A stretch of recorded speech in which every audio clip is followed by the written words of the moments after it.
Thank you for watching my channel. Please subscribe and like. Now back to the news. Melania Trump lives in an ivory tower of denial, said a friend of the former First Lady. It was absent as her husband made his first public comments after becoming the first commander-in-chief in U.S. history to be arraigned on criminal charges. Former President Donald Trump delivered a defiant speech at his Mar-a-Lago resort on Tuesday following the arraignment, where he thanked his family for their support.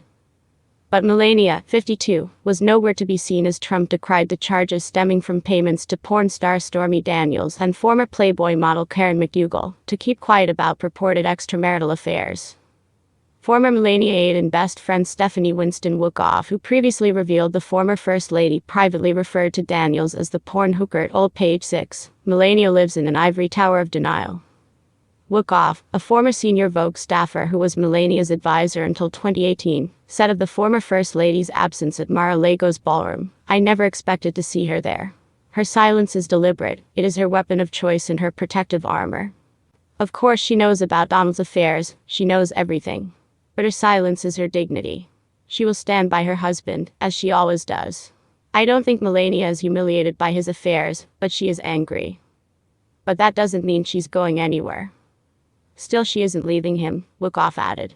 "This is a transactional marriage. She knew what she was getting into when she married Donald. Her means of survival is to just act like it never happened." Privately, Melania says people are just jealous, and she hoped the Stormy Daniels scandal would be swept under the carpet. Her way of coping is to never let her feelings show or affect her. "I predict we will see her back at his side at the next social event at Mar-a-Lago."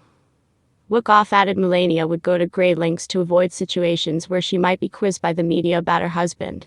Melania believes she doesn't have to answer or explain herself to anyone, so she's not going to put herself in that position.